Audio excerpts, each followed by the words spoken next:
Good afternoon. I'm Bob Shrum, the director of the Center for the Political Future at USC Dornsife.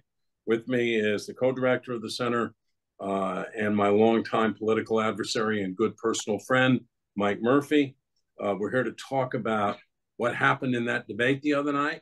We'll talk for a while, and then we're going to open it up to your questions. If you have a question, just please put it in the chat, and that way we'll be able to get to it. I'll give you my initial reaction, which is a lot of presidential debates don't matter that much. By almost all of the polling measures, John Kerry won all three debates against George W. Bush, and he narrowly lost the election.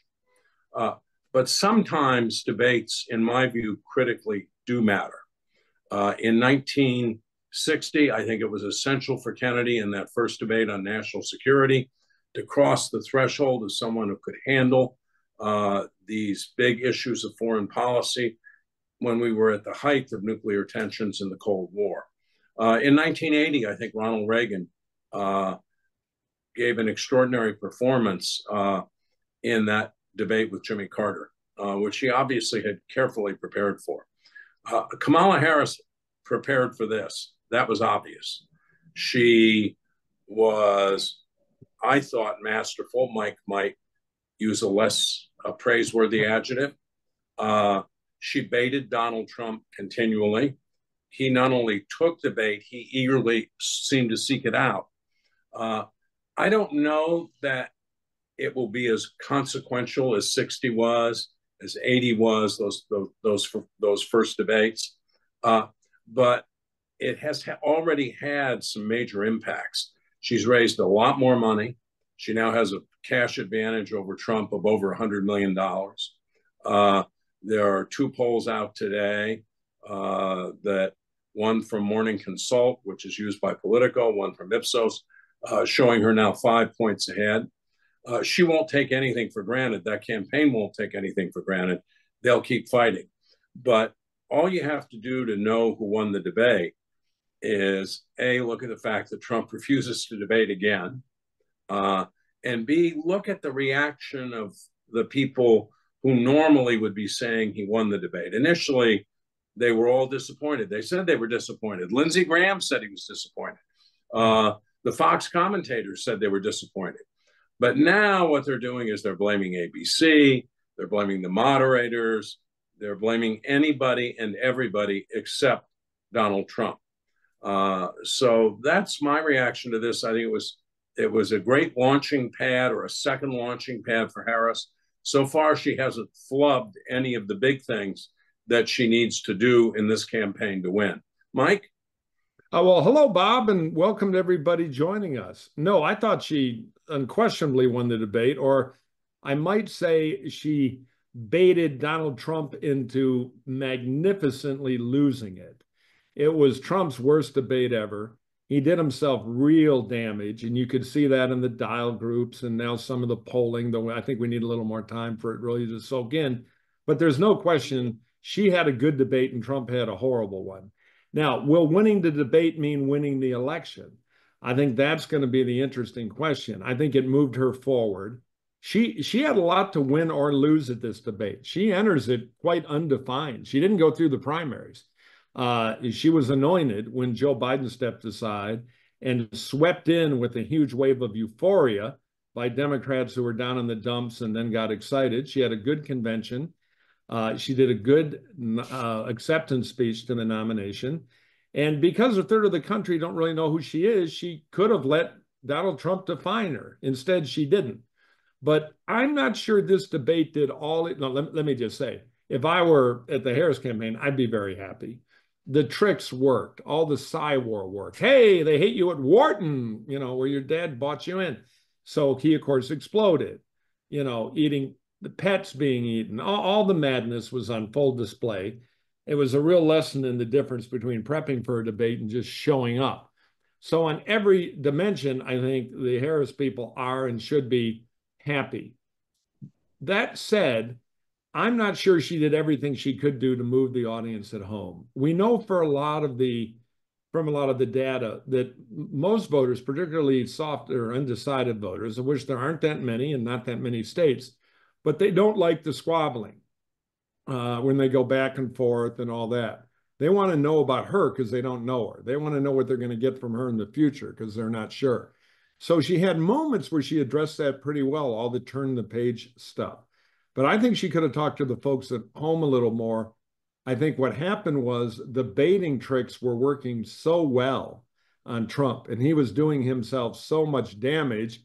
She thought, this is working. So I'm just going to keep on him and see just how much I can make his head explode. And for that, she got a well-deserved win, a solid win, an undeniable win.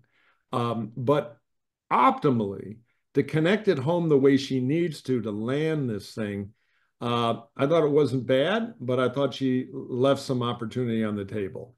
So for that reason, I'll give her an A minus when I think she could have in this one got the rarest of all things an A plus. But that's a sidebar criticism about lost opportunity and opportunity costs. Fundamentally, Trump had a terrible debate, which will hurt him. And now, for the next 10 days, the narrative of the campaign will be she's got momentum, she's doing well, and Trump is a crazy old man.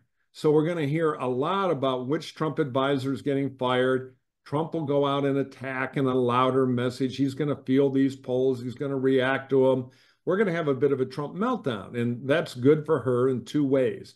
One, it takes the spotlight off her and puts it on him, which is always good for her. Whoever the election is a negative referendum on is going to do well.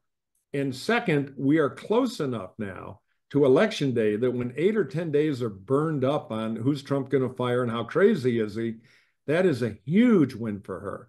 Because every day where nothing changes starting today is a better day for her than it is for him. Time is the most finite resource now. And it's not going to be about the bad economy and how she's part of the Biden team. It's not going to be about the border.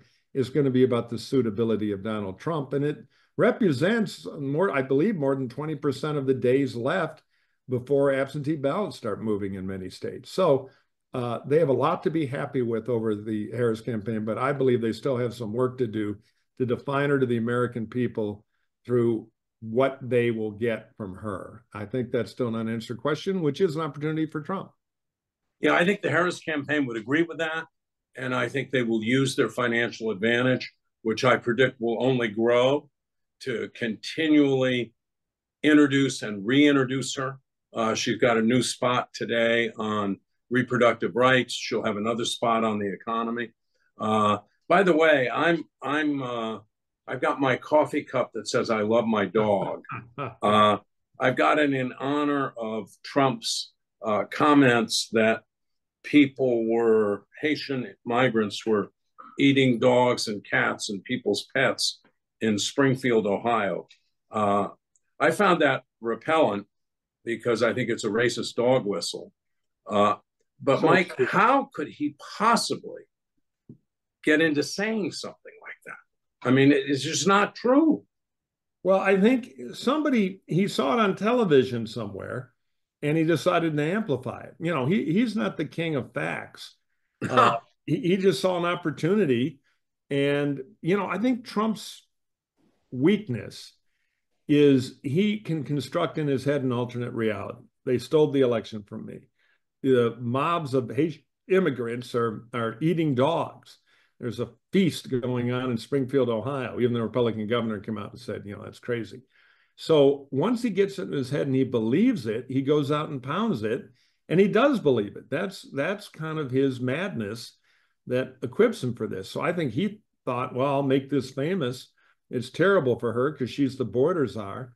You know, the campaign that a smart Trump campaign, and there are people there who know what to do, but he doesn't listen to his own people. He's his own thing. They think this campaign, and they're right, should be a negative referendum on the economy, inflation, and the border.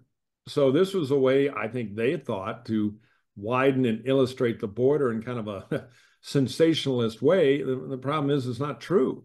And so the whole debate becomes Trump's madness and veracity rather than the border is out of control. So, you know, I tweeted in the middle of the debate, I think I just saw Chris LaCivita and Susie Wiles. Susie Wiles. I was blanking on her first name. putting on fake mustaches and sneaking out of the back of the building with plane tickets to Paraguay, because it couldn't have been a worse night for them. And they know what they needed, and they know they didn't get it. But I want to stay on this for 1 minute because I've been, as you have, Mike, involved in an awful lot of these debate preps over the years. I don't think Trump prepared. I think what they call policy time, where they sit around the table and just chat, is absolutely the wrong way to prepare for a presidential debate. I think he was probably told not to say some of the things that he said. He was certainly told to give a more coherent answer on abortion than the one he gave, which left people with the impression that he's proud of being the father of taking away reproductive rights from women. So I think, I mean, am I wrong? Are Susie Wiles, Chris LaCivita, and all the rest of them afraid to tell him, you can't say that, you need to say this? I don't know. I think they might have a little, but he doesn't respect them or listen to them. He layered them with Corey Lewandowski, who's a lunatic. And Corey's thing is, let Trump be Trump. Everything he says is great. He probably high-fived him yesterday because he's trying to tank the other two. And I think one or two of them will be gone by the end of the week. If you're Chris LaCivita, why are you staying for this? Senility. Well, he flew to the debate with Laura Loomer. Yeah, nuts. Social media presence who inarguably, I think, engages in racist appeals all the time and may very well have told him, look, you got to use that Springfield, Ohio thing. But if you look down the... I think Elon was into it too, because Elon is the chief proponent of the immigration, the open border, all the allegations will culturally change the country and turn us into a socialist wasteland. So I think there's a little bit of the Elon thumb on this scale too for that kind of I guess he's right about a lot of that, but not the socialist wasteland, because he's an immigrant and he has changed the culture of the country, I would argue, for the worse. So Trump's not going to debate again. What does that tell us? Well, obviously, whoever wants to debate is losing.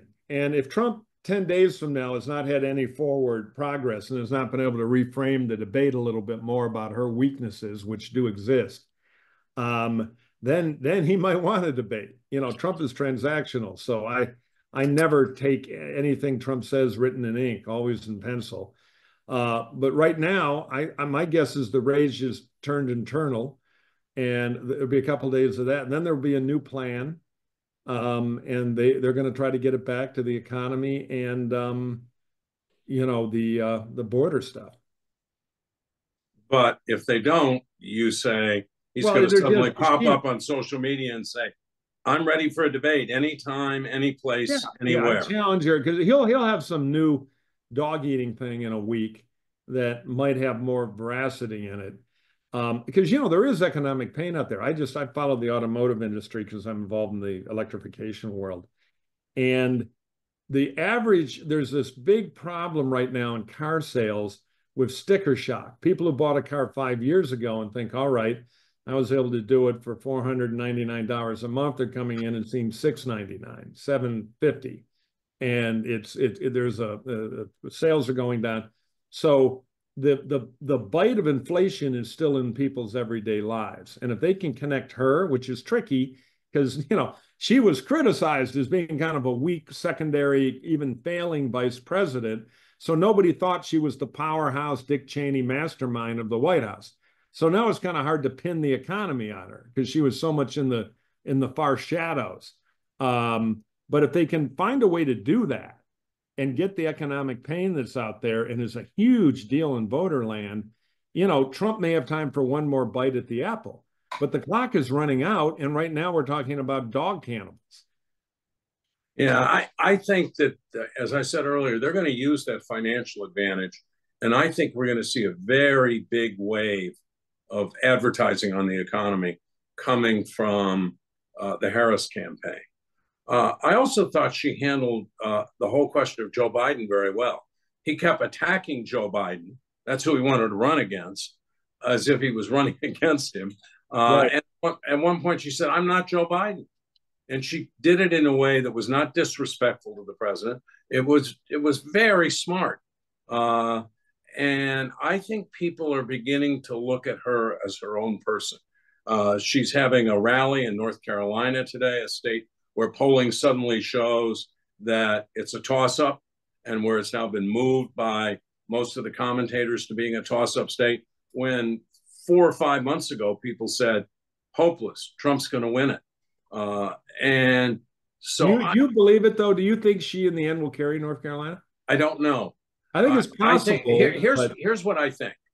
Uh, look, Reagan converted what would have been probably a narrow 2 or 3 point win, fairly narrow in the Electoral College, into a landslide. I mean, he won by 10 points in a three-way race, because we forget that John Anderson, the Republican congressman from Illinois, was running as an independent. In the world we live in, which is so polarized compared to 1980, right? I think a landslide is more like 6 or 7 points. If you win by 6 or 7 points and you manage to get 306 to 325 electoral votes, that's about as good as you can probably do in today's environment. I think it's possible that that could happen for her. I think it's possible she could run the table in those battleground states, maybe not carrying all of them, but carrying most of them. But so much depends on where we go from here, on whether or not there are external events that help shape this election, on how he behaves, because I think suddenly his behavior has become, and you were talking about this earlier, his behavior has become a central issue, not just in that debate, but it's now becoming a central issue in this campaign. I mean, today he announced that he's establishing his own cryptocurrency. That would not have been what I would have advised him to do. I'm going to take all my stock winnings through social, where I'm down 97%. I'm going to roll them into the Trump crypto coin. But you're right. Look, it's becoming a referendum on him. That's a winning race for her. So she can keep it that way and rag the puck, as we say in Canadian politics, and beat the clock here. I think there's a, I think, let's put it this way. She is better off now than she was 72 hours ago. And a lot of that is because of him. She did well, but he had his own Biden debate. He got unmasked. Joe Biden was unmasked as being at an age where it's hard for him to effectively serve as president, particularly into the next 2 years. He got it unmasked as being a bit unfit, more than a bit, in my view. And so it's going to, I think, have a pretty devastating effect on him, unless he can somehow regain agenda control here, which will require a disciplined message oft repeated. And that's something he's never shown much ability to do. The Donald Trump in 2016, who was a better candidate than this Donald Trump, might have been able to wrestle it back. But I think he's going to show up with some guy saying, a Haitian ate my schnauzer. They're going to find their Joe the plumber guy, and that won't do it.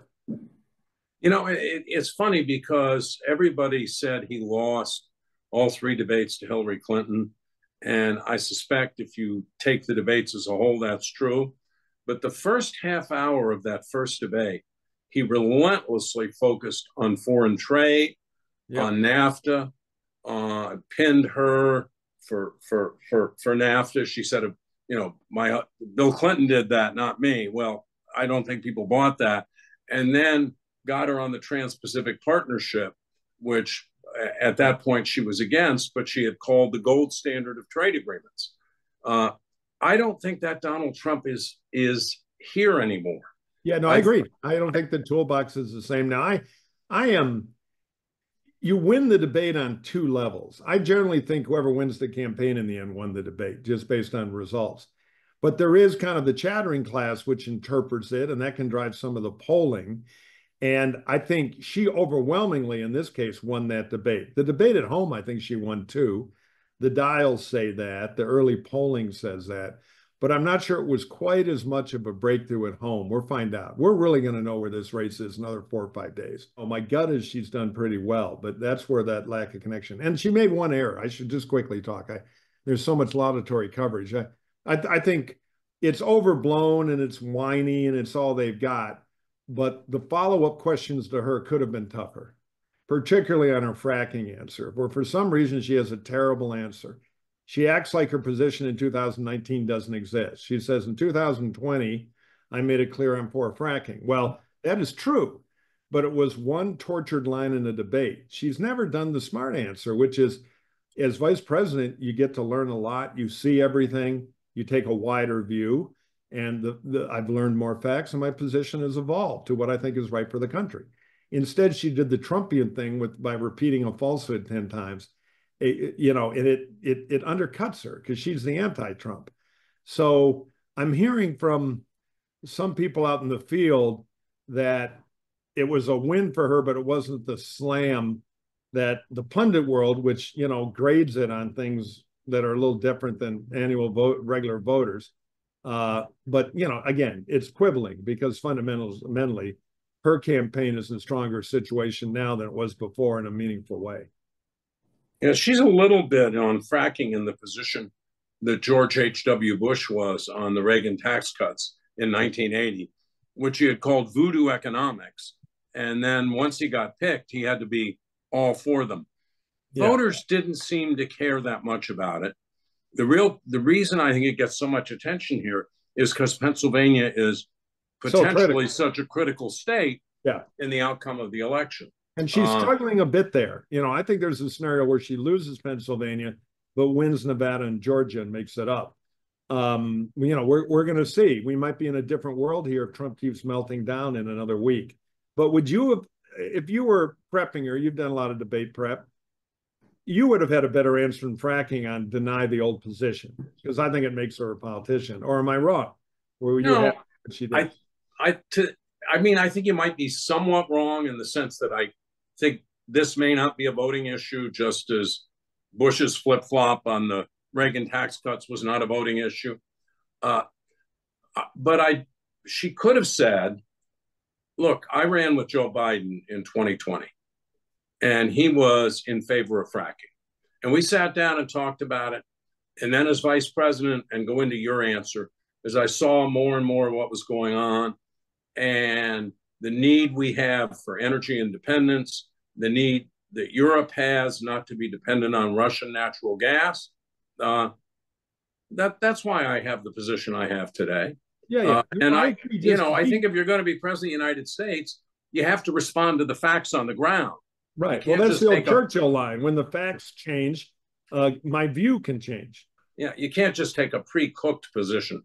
But I just didn't like denying the obvious fact that she was against fracking. It's okay to admit you evolve. Doing otherwise turns you into a slippery politician. You start sounding like Trump, and that is not good for her. But it was only one big speed bump on an otherwise great debate. Yeah, I would say a speed bump on a highway that she really went down at a very fast rate and kind of left him on the side of the road.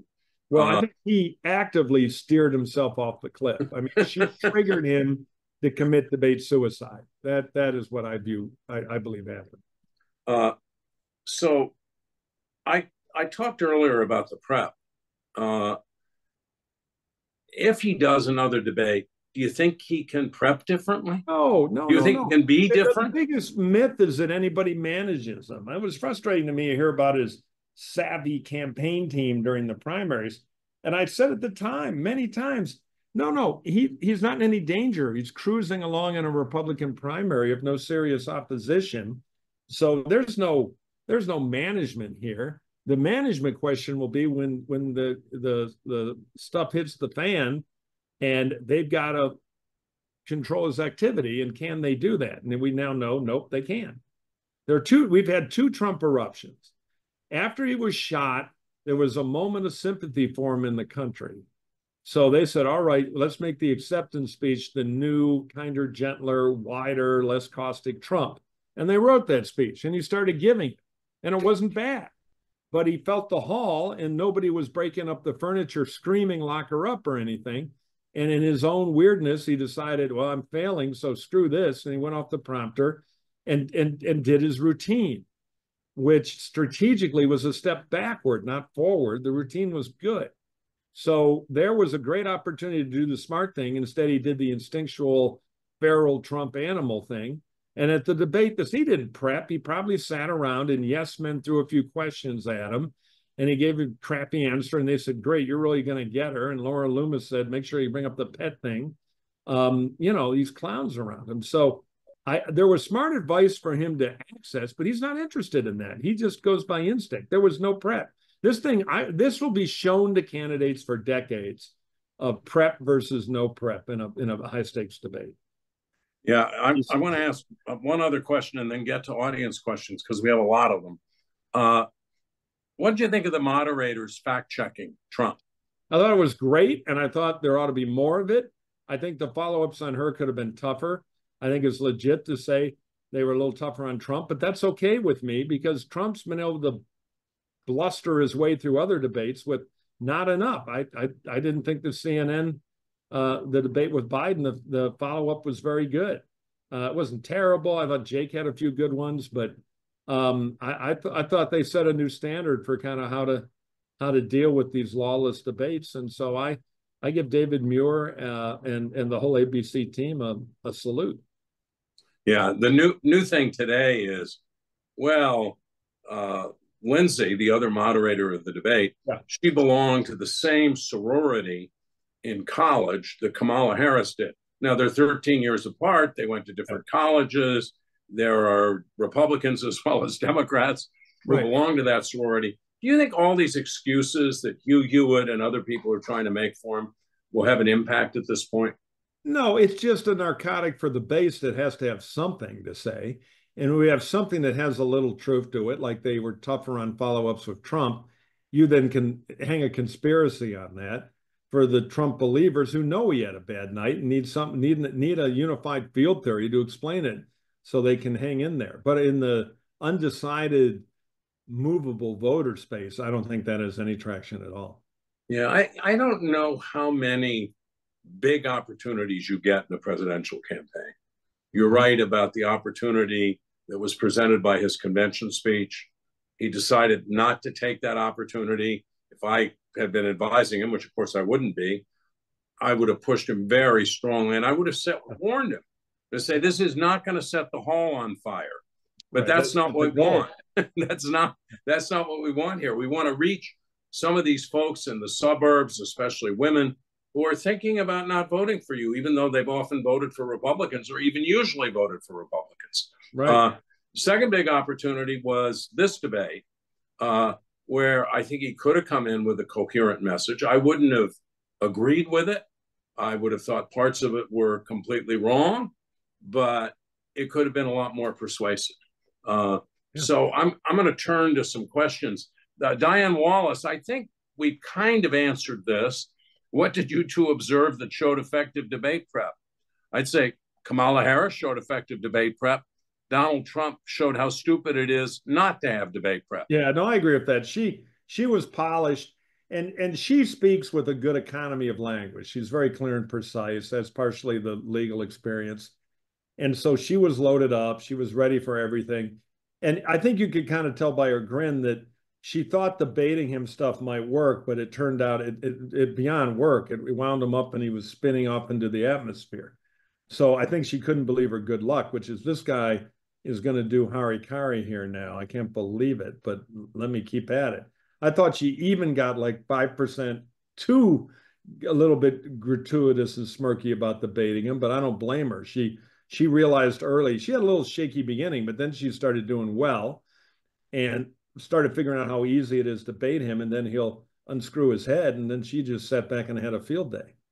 Yeah, I do think that very first moment where she came out, went behind his podium and shook his hand when he clearly didn't intend to shake hands. I think that probably threw him. No, she had she was on the offense and kind of controlled the whole thing. Okay, Patricia Hanzo asked, what are your concerns about the safety risks to poll workers? And if we're going to count every ballot, are new measures in place now to prevent fraud and tampering? I'd be happy to take a whack at that, but Mike, you can start. No, go ahead. Go ahead, Bob. Well, first of all, we've amended the Electoral College Act to get rid of some of the ambiguities that then President Trump wanted Mike Pence to exploit to reject the the electoral votes from various states. Number two, the Department of Homeland Security has now declared that January 6th, when the electoral votes are finally counted and the winner declared, will be a national security event, which means that you can't have a repetition of what happened the last time. There will be plenty of troops, plenty of police, plenty of law enforcement in Washington to prevent disruption. Then you get to the question of what's going to happen in the states. And, you have people in Arizona trying to fool around with the rules and saying, well, gee, maybe if I have a reasonable basis, I don't have to certify the election results. That's almost certainly against the law in Arizona. And I suspect that if that law would be enforced. Same kind of things going on in Georgia. I don't know what Brian Kemp, the governor of Georgia, will do about that. But at the end of the day, I think courts do not want, I worry about the Supreme Court on some things, on a lot of things. I don't think they want to get into the position of interfering that overtly in a presidential campaign. I thought they were wrong in 2000, but there was at least a justiciable question there, which is, how do you count these ballots in Florida, which are in dispute? Right. This, I think, would be ridiculous for a court to say, oh yeah, some local guy in County X can decide he's not going to certify the ballots because he's got doubts about voting machines. I just don't. I think that's pretty far-fetched. Mike? No, look, there is a strong institutional, cultural urge inside the judiciary to never screw up an election. I mean, I've been in all kinds of elections where in referendum elections, the T's weren't crossed. They never want to yank stuff off the ballot and control elections. That's one of the reasons some of this Trump stuff has been delayed. A judge wants to rule on the law, not create a public storm that could affect an election. Just as an institution, they hate it. Doesn't mean they can't, but it's very atypical. So I'm with you. I don't think if Waldo, somebody finds a ballot jammed into a machine the wrong way, we're going to hold the presidential election. It's very rare to find that happening. I also think there is a risk of trouble, but the reddest states that love Trump the most, Trump's going to win. So it's hard to riot in Mobile, Alabama over the results in East Detroit, Michigan. And as you say, the machinery of the state is prepared this time. And the Electoral College Act, which got like no press, was a very good development done by Republicans and Democrats together in the Senate quietly and effectively to patch the software problems we have, or many of them, in the whole Electoral College system, which was relying on individual honor. And they decided it was time to hedge that in modern politics. So yeah, you can't have renegade electors anymore. Yeah, right. I mean, it really was significant. And it was reassuring to me that grown-ups in both parties said, all right, let's fix this. So for all those reasons, I'm concerned, but I'm not in a lather about it. Okay, back to the campaign with Kimberly Bliss, who asked, is there any reason why Harris shouldn't talk more about Donald Trump's mental problems? Many doctors have come out and said that he embodies the characteristics of narcissists, sociopaths, that he's not up to the job. Why isn't she talking about the elephant in the room? Well, one, it's out there already. And two, one of the challenges, and we both live with this as political consultants, is many voters think all voters are like them. So the way to win the election is to shout whatever they think. So people who think Trump is mentally ill would love Kamala to go out and say you're mentally ill. It'd make them feel very good. A lot of people watch campaigns, they want therapy. They want it to make them feel good. Undecided voters don't want a name-calling contest with personal insults about mental health. Some, after that debate, are jumping to this conclusion themselves. It was a pro-democratic group, one of the large super PACs ran the dial testing. And what we mean by that is a representative sample of voters watch the debate and turn a dial up or down based on what they like or don't like. And then they discuss it. And I got a little report on it in real time and right after the debate. And it was fascinating to me that in the discussion, a lot of the undecided voters were starting to, or soft voters, were diagnosing Trump. And in a high stakes debate after your performance, when people want to diagnose your problem, that is a very bad night.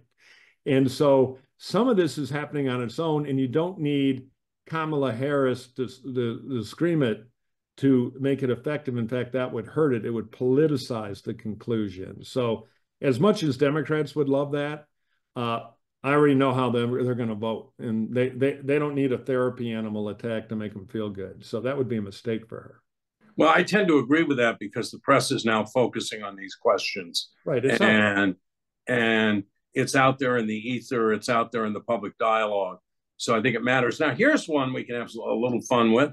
How much will the Taylor Swift endorsement affect voting turnout, especially among younger voters? I think it'll have zero or negligible impact on turnout, but it's yet another big force that makes the election about Trump by the way he responds to her.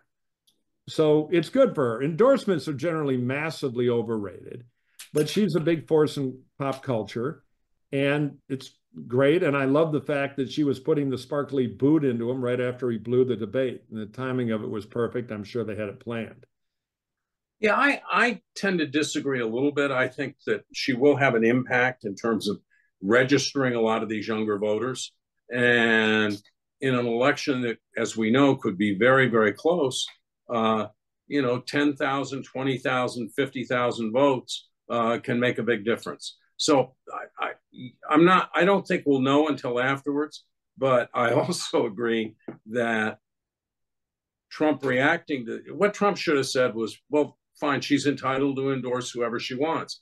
Instead, the Trump campaign attacks her, which I think is political malpractice of the first order, just draws more attention, just creates a mess. Patricia Anzo feels very strongly that the media and elected officials must denounce the racist Haitian attack by Donald Trump. Why is that racist comment being ignored?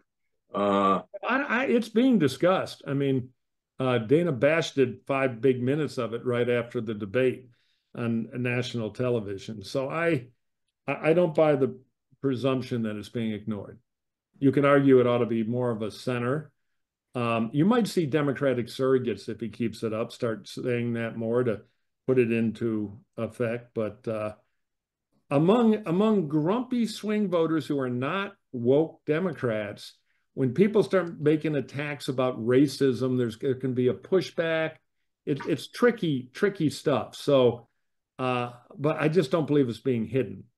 And I think a lot of the Trump stuff is so self-evident.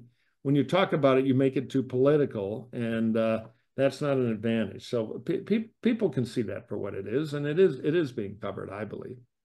Yeah, I think it's more than being covered.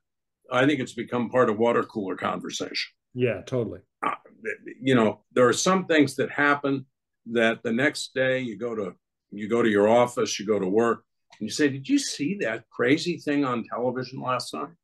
And I think that's happened. I think it's entered the popular mindset and popular culture, and people are talking about it.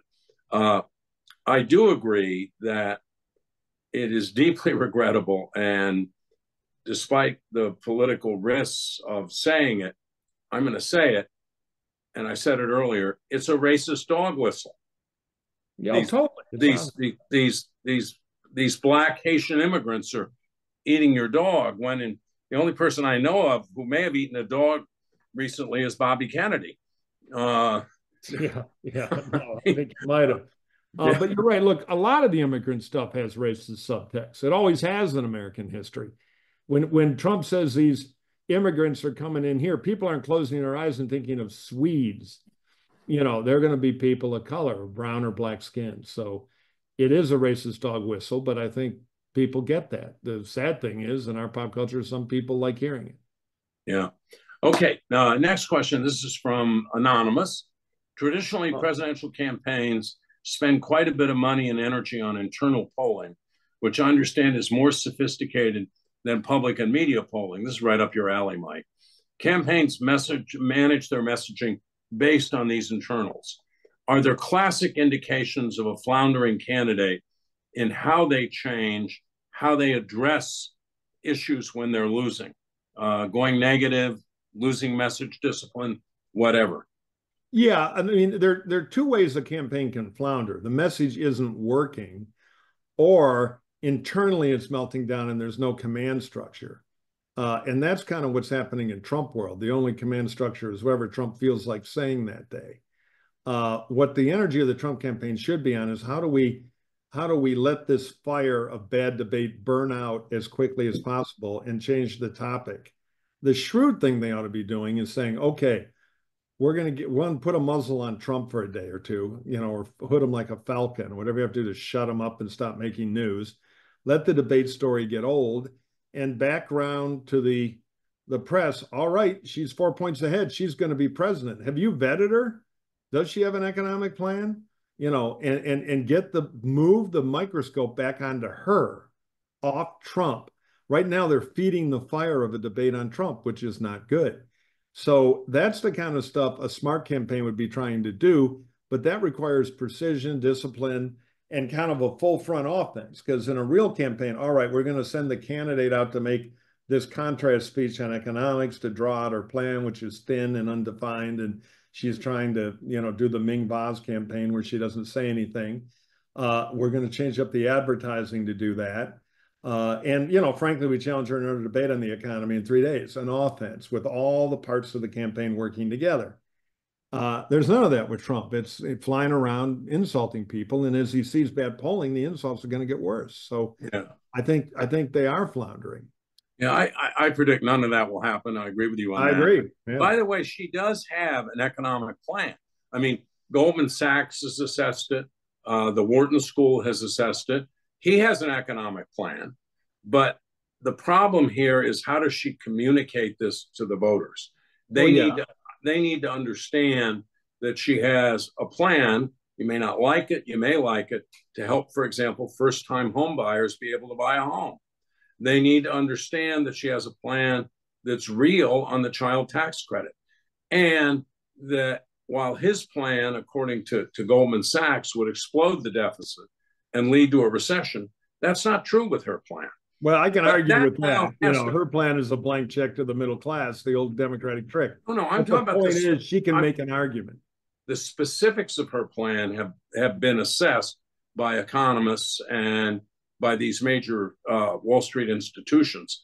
But the challenge, I was about to say, is to communicate those things to the voters who still have yet to make up their minds.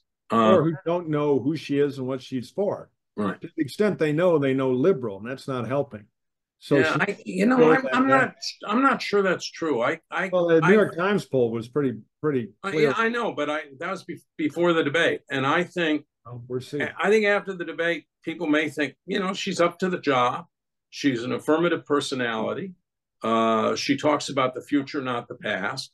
She's not a bag full of grievances about what happened in this election and how people are conspiring against me. I think it may be that she's in that position, but I do agree that we won't know that for sure for another 4 or 5 days, and maybe even longer as the debate sinks in and we have the polling. Now, here's an interesting question. Please comment on the upcoming vice presidential debate. What will you be looking for? Mike, you want to start? Well, I'll be bored out of my mind because nothing can follow the Fire Rating Act we just saw. So I think it might have low viewership. Waltz is an affable guy, but J.D. Vance is not an idiot. He's not particularly well liked, but he's fast enough on his feet that he'll be able to prosecute the most liberal governor in America thing on Waltz. So I'll be curious to see how Waltz handles that, because I like Tim Waltz. I think he'd be a great next door neighbor, though his persona is more centrist, affable, and his congressional record was, than his issue record as governor. So will J.D. Vance be able to open that chasm a little and exploit it? On the other hand, J.D. Vance has a lot of splaining to do about cat ladies and all the stuff he's dug in on. So I think Waltz, who's a decent communicator, should be able to pin him back on a lot of that stuff. So I think actually in impact, it'll be a huge nothing burger. And it'll pale in comparison to what we just saw. But, I'll probably watch it. Yeah, well, we've never seen anything like the debate we just saw. Right. How do you top it? I mean, yeah. I mean, the Trump-Biden debate was sad for Democrats, difficult, ultimately led to him leaving the race. But I've never seen a conflagration on the debate stage quite like the one that we saw with Trump and Harris. I think Waltz will be very well prepared for this debate. And I think if they try to make him America's most liberal governor, he's going to try to take it to school breakfast and school lunch, of course, for every kid in public schools. Because if you do the specifics of his record, most of them are probably appealing to most people. And I think he'll be prepared to pivot and go after Vance, who, for example, has suggested that school teachers who aren't married and don't have children are somehow or other derelict. I mean, there are so many opportunities there. I think people will watch it. It's not going to have the audience that this did. I mean, people talk about this had 65 million people. That doesn't count streaming. This one is going to have huge, just the memes and the TikTok stuff. I mean, you can't look at social media and you don't have pictures of cats with rifles and all and crazy Trump stuff. So yeah, this thing's going to get full saturation. The Taylor factor, all of it.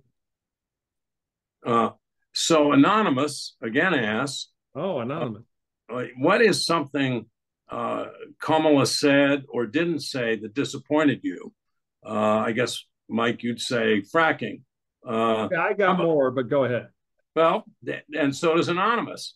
How about dodging questions on Afghanistan withdrawal or on our policy changes? And aside from the immigration issue, what do you think of Trump's final claim that Kamala had 3.5 years to implement some of these reforms and for whatever reason did not? Well, I'll take the last one. I mean, I think it's a stupid argument. People don't think the vice president of the United States, except maybe in the case of Dick Cheney, gets to go out and implement the policies he wants. Vice president has to support the policies the president wants to support.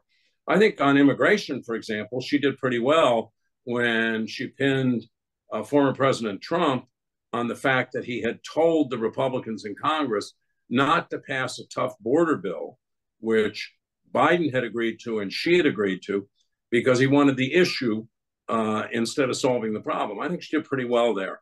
Mike? Well, look, when Trump is setting his hair on fire, it doesn't matter. But her policy issues were all thin. Her thematic stuff was great. Turn the page, had enough, no more of this. It was right in the voter mindset, and I thought was highly effective. But on the policy stuff, she was light as a feather. Now, she got away with it because Trump was doing lunatic stuff, so it didn't really matter. But I've talked about the fracking answer. I agree on Afghanistan. And to your question about why didn't she enact anything? Well, one, as Bob said, I fundamentally agree with him. Vice presidents don't get to enact that stuff. And she was not a big player in the White House. Vice presidents kind of are on a scale of how influential they are, and she was at the low end of the scale. Not her fault, really. The president decides that.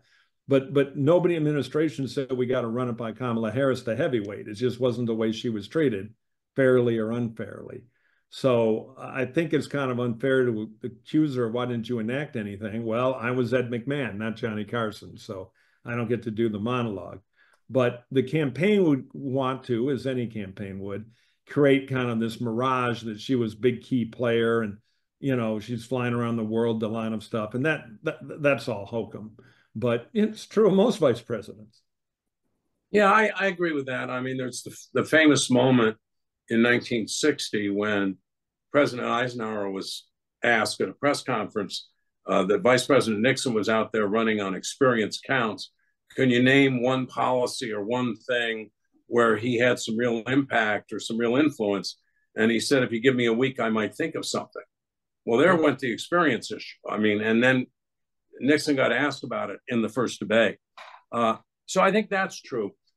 I believe, to invoke George W. Bush, which I don't do often, that she was misunderstood in on the basis of her 2019-2020 campaign for president.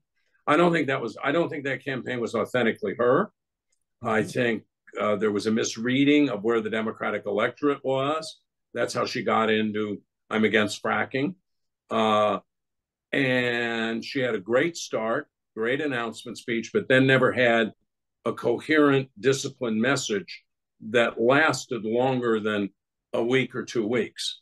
And that's where I think part of her reputation came from. I got to tell you, having been involved in a lot of these things, I'm very impressed with how she's handled herself since she was suddenly elevated into this role. No, well, let me say one, I've endorsed her. I want her to win. Doesn't mean I'm a super fan of her career. I think you're bucking for Postmaster General here. You're a very good advocate for her. But I can't. I don't want Postmaster General, something else. Yeah, okay. I think we're going to work it out. Send him a tape of this. I think your point that she was defined by the worst of campaigns, I think she has some culpability in that. But when you lose, it's always worse. You know what I mean? The history is getting written. Even poor Dan Quayle and Potato, which he read the card the teacher gave her not to embarrass her. But it lives with you forever. So I can't disagree that she's fundamentally, I mean, look, my analogy for her is it's like the movie Twister. She was the rusty school bus that wasn't going anywhere, and the tornado came by. And the tornado was based on the emotional joy of Democrats. Thank God we're not going to lose with Joe. And it picked her up and put her in the air at 40 feet and 400 miles an hour. And to her credit, the bus came to life. It needed the tornado to get off the ground. Okay, it had been stuck in the mud for a while, but she hasn't made any big mistakes. And I particularly thought her acceptance speech was very shrewd, had a lot of the right dog whistles. She got to the right of Trump on national security, which was both appropriate and smart politically. And she decided, you know what? I have a history of not being so good on my feet. So I'm going to take prep really seriously. I'm going to get the best people in the Democratic Party, and I'm blanking on her first name, but Dunn, the lawyer. Anita Dunn. No, not Anita Biden Dunn, the other Dunn. The lawyer Dunn. Oh, and yeah, okay. The debate prepping Dunn, not Anita. Anita's been put in a steel box somewhere. She's not part of it. She's in the super PAC. But the lawyer, former press secretary Dunn, and I apologize because I ought to know her name. She did a tremendous job leading that debate team. But Kamala figured out, you know what, I got some improving to do. I'll do the work. And she showed up for an intensive professional debate. She took it seriously. And I think that's the best thing I can say about her as somebody who's ideologically not where she is. It's funny. After her speech at the convention, which I liked so much, I called one of her advisors. And I said, great job. The speech was right down the middle where it ought to be. I think you convinced the country she's not a communist. And the advisor said, well, she is, but yeah, I think we did a pretty good job. But anyway, she, unlike Trump, to get to my point of the strongest thing that I think the debate showed us, she is a serious person. Trump is not a serious person. And I think that contrast is going to be working great for her now going forward. Yeah, she's certainly not a communist. And I think throwing that thing speaking around, as a friend or a commissar, Bob. No, I'm speaking as an anti-communist, long-time anti-communist. I know. But I believe throwing that accusation around is kind of which former President Trump does all the time, not only doesn't work, it's probably counterproductive. He probably learned it from Roy Cohen, who had been Joe McCarthy's counsel in the 1950s. It's silly. Yeah, is she a left-winger in her heart? I think she is, but she's no communist. Yeah. Okay. Maybe we'll end on this. I won't get to all the questions, but Linda Faust asked, can you comment on Trump talking about the execution of babies after birth? Well, madness, not true. It's just, yeah, as the fact checker said, it's not true. It would be murder. It would be prosecuted in any jurisdiction in America. It would be prosecuted in the most liberal blue states. And, you know, I don't, that's again goes to this whole question of debate prep. Right. Well, and madness, because you can't prep, you know, a hyena to go out and, by the way, there's a great Twitter meme on this, which Mike, I do not think if Trump wins that you'll be Postmaster General. No, I don't think I will either. I'm holding out for Secretary of the Navy. But the great Twitter meme, it shows a picture of Trump at the debate, 78-year-old baby killed at debate. And that's kind of what happened. But that's total madness, you know, and Trump is just not in a reality zone. He's not serious, and he's got cognitive decline. And he's the other thing about Trump, when you step back, he's so irresponsible regarding the institutions, because everything he does is throwing acid. Everything's fixed, lies, and that categorically not so good for the old American democracy. So unserious person in serious times. Let's see how it works out for him. Yeah, well, this is it, but I think the country got a look at him that hopefully will inform their decision. Well, I think this is one of the most important, if not the most important, elections in a very, very long time.